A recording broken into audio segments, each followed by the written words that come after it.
Hello friends, કેમ છો બધા? મજામાં? હું પારુલ મિસ્ત્રી તમારું ફરીથી સ્વાગત કરું છું આપણી ચેનલ પાવર્સ ઓફ નંબર્સમાં. તો ફ્રેન્ડ્સ, આજે આપણે જોઈશું કે 2024નું વર્ષ 9 નંબરવાળા માટે કેવું રહેશે. તો મારી સાથે જોડાયેલા રહો.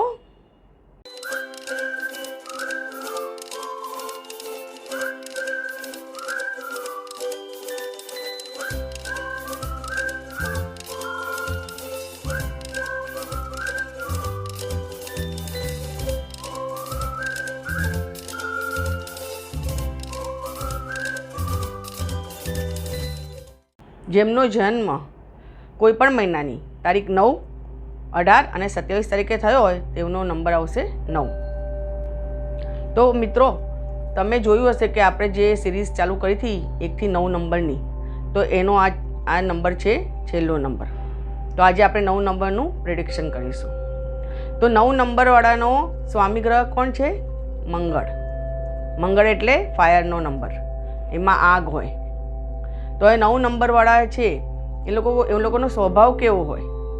તો એ લોકો બહુ જ દયાળુ હોય, બીજાને હેલ્પ કરવામાં એમને બહુ ખુશી મળતી હોય. એમને કેવું, એ બીજાનું દુઃખ જોઈ શકે નહીં, અને પરિવારમાં તો કોઈનું જ દુઃખ ના જોઈ શકે. એમને કેવું, એમની પાસે ના હોય ને તો પણ એ ક્યાંયથી પણ કરીને સામેવાળાને હેલ્પ કરે. એટલે એમનો નેચર આવો હોય છે. એ લોકો ગિવન પર્સન હોય છે, તો બહુ જ સારા હોય છે.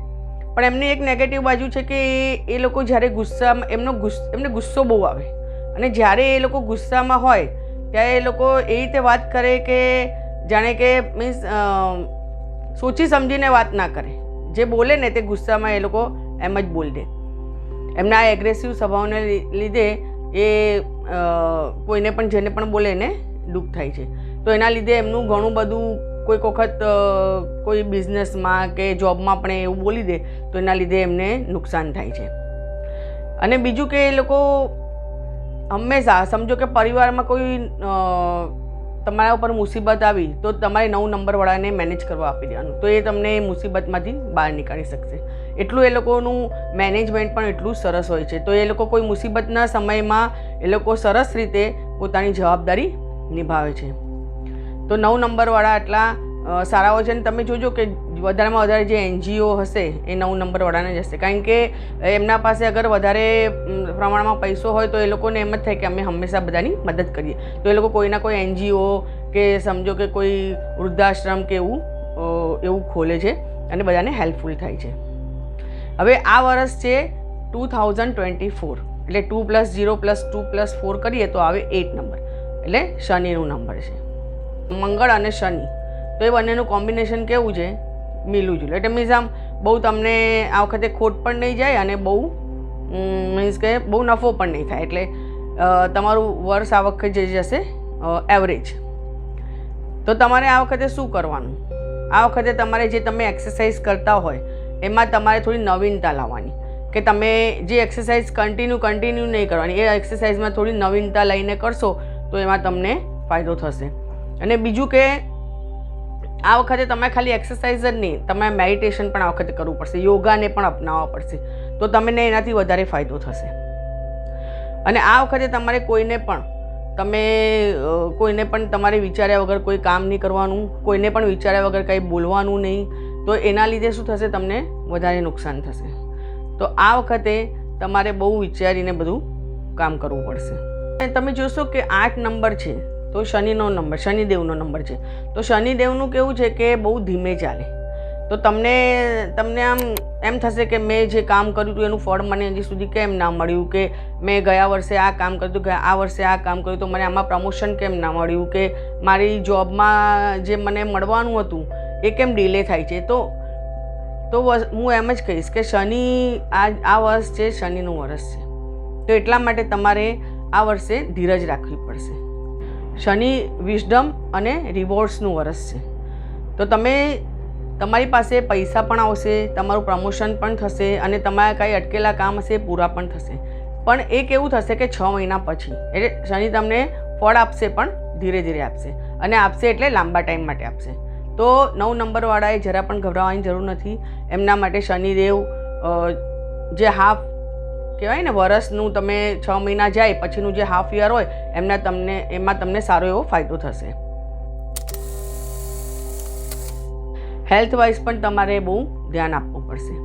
કેમ કે અગર તમે સમજો કે તમે એક્સરસાઇઝ, યોગા અને મેડિટેશન બરાબર કરતા હશો તો તમને હેલ્થ વાઇઝ વાંધો નહીં આવે, નહીં તો તમને ઇન્જરી પણ થઈ શકે છે. તો આ વર્ષે તમારે ધ્યાન રાખવાનું હેલ્થ વાઇઝ. હવે વેલ્થની રીતે જોઈએ તો મેં તમને પહેલાં જ કીધું કે તમે જેટલો એફોર્ટ નાખ્યો હશે, કે જેટલું સારા કર્મ કર્યા હશે, કે જેટલી મહેનત કરી હશે, એટલું તમને આ વર્ષે સારું ફળ મળશે. અને આ વખતે તમારે ઇન્વેસ્ટમેન્ટ, તમે કોઈ પણ ઇન્વેસ્ટમેન્ટ કરો તો એ પણ બહુ વિચારીને કરવાનું. અને પ્લસ કે જોબમાં પણ તમારે બહુ ધ્યાન આપવું પડશે. જોબમાં કેવું છે કે તમે એમ કરશો કે નહીં આ કામ પછી કરીશું, આરામથી કરીશું, તો આ વખતે તમને નુકસાન જઈ શકે છે. તો તમારે આ વખતે જોબમાં કે બિઝનેસમાં જેમાં પણ તમે હશો એમાં તમારે બહુ એલર્ટ થઈને કામ કરવું પડશે. તો બહુ મહેનત કરવી પડશે, તો તમને એનું રિવોર્ડ સારું મળશે. રિલેશનમાં પણ તમારે આ વખતે સંભાળવું પડશે કે તમારા જીવનસાથી સાથે કે તમારા કોઈ ફ્રેન્ડ સાથે અગર તમારે આર્ગ્યુમેન્ટ થઈ તો તમારે જે બંને જણા વચ્ચે જે આર્ગ્યુમેન્ટ થાય તો તમારે બંને શોર્ટ આઉટ કરવાની. કારણ કે અગર તમે ત્રીજાને વચ્ચે લાવશો તો તમને બહુ નુકસાન થઈ શકે છે. અને સમજો કે સંબંધ પણ, રિલેશનમાં પણ તમને બહુ સહન કરવાનું આવી શકે છે. તો એટલા માટે તમારે રિલેશનમાં આ વખતે સંભાળવાનું છે અને આર્ગ્યુમેન્ટમાં પડવાનું નથી. બીજું કે આપણે જોઈશું એજ્યુકેશન વાઇઝ આ વર્ષ બહુ સારું છે કે જેણે જેટલી મહેનત કરી હશે એટલું એને ફળ મળશે. તો તમારે જે પણ તમે ગયા વર્ષે જે મહેનત કરી હશે તો આ વર્ષે તમને એનું સારું ફળ મળશે. કેમ કે આ કાર્મિક યર છે, બરાબર છે, શનિદેવનું કાર્મિક યર, કે તમે જે તમે સારા કર્મો કરશો, જે મહેનત કરશો, જે તમે એક્સ્ટ્રા મહેનત કરી હશે બધાનું ફળ તમને આ વર્ષે મળશે. ઘણાને એમ થતું હશે કે હું કેટલી મહેનત કરું છું પણ હું પાસ જ નથી થતો, કે મને આટલું બધું કરવા છતાં પણ મારો નંબર જ નથી આવતો. પણ આ વર્ષે એ બધાનું ફળ આપવા શનિદેવ આવ્યા છે. તો બધા તૈયાર થઈ જજો કે જેણે જે પણ મહેનત, જે સરસ રીતે, સારી રીતે મહેનત કરી હશે એ બધાનું આ વર્ષ બહુ સારું જવાનું છે. 9 નંબરવાળા કે જે લોકો ટીચર છે, કે કોઈ જીમમાં જે ઇન્સ્ટ્રક્ટર હોય એ લોકો છે, કે સમજો કે તમે કોઈ એજ્યુકેશન લાઇનમાં છો, કે તમે કોઈ રિસર્ચની લાઇનમાં છો, તમે કોઈ આર્મીમાં છો, કોઈ પોલીસમાં છો, તો એ બધા માટે આ વખતે એક્સ્ટ્રા એ લોકોને ફળ મળશે. તો આ વર્ષ એ લોકો માટે બહુ સારું છે. 9 નંબરવાળાએ આ વખતે કોઈના ઉપર પણ ટ્રસ્ટ રાખવાનો નહીં, હંમેશા ખુદના ઉપર ટ્રસ્ટ રાખવાનો. તો આ વર્ષ એવું છે કે તમારે પોતે જાતે જ તમારા નિર્ણયો લેવાના અને એના ઉપર વિશ્વાસ રાખીને તમારે ચાલવાનું. પણ એક વસ્તુ છે કે તમે તમારા ફાધર હોય કે મધર હોય, આ વર્ષે જે તમારા વડીલો હોય તમારા ઘરમાં, કે તમારાથી મોટા હોય, ભાઈ બહેન હોય, તો તમે એમને વાત કરીને એ જે નિર્ણય તો તમારે જ લેવાનો છે. પણ સમજો કે તમે કોઈ સારું કામ કરવા જાઓ છો કે કંઈક કરો છો તો તમે એમની જોડે વાત કરીને પછી આ કામ કરશો તો તમને એમાં ફાયદો થશે.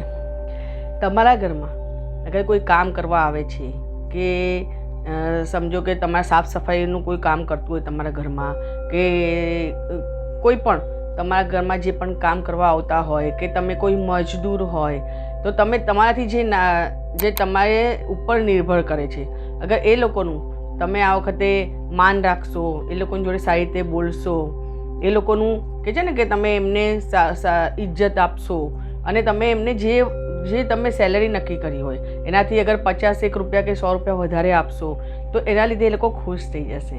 અને એમના ખુશ થવાના લીધે તમારા પર શનિદેવ તમારા પર ખુશ થશે અને એક્ટિવ થશે. એના લીધે તમને ફાયદો થશે. અને આ વખતે તમે કોઈ સારું કામ કે કંઈ નવું કામ કરવાના હો તો તમે તમારી બર્થ ડેટ ઉપર, જે રીતે કે તારીખ 9, 18 અને 27 જેનો ટોટલ થાય છે 9, તો એ નંબર એ ડેટ પર અગર તમે આ કામ કરો અને ત્યારે જો મંગળવાર આવતો હોય તો એ તમારા માટે બહુ શુભ હશે. તો તમને એ કામમાં તમને સફળતા મળશે. અને 9 નંબરવાળાએ આ વખતે આગ અને ફટાકડાથી દૂર રહેવાનું, થોડું એમાં પણ તમારે સંભાળવાનું છે. તમે તમારા કુળદેવતા એમની અગર તમે પૂજા અર્ચના અને આરાધના કરશો આ વર્ષે તો તમને સુખ, સમૃદ્ધિ અને શાંતિ મળશે. તમારા ઘરમાં તમને ફાઇનાન્શિયલી કંઈ પ્રોબ્લેમ છે કે બીજી કોઈ તકલીફ છે તો એના માટે એ નિવારણ માટે અગર તમે લાલ બ્લાઉઝ પીસનું અગર તમે દાન કરશો મંગળવારે તો એ પણ તમારા માટે સારું છે.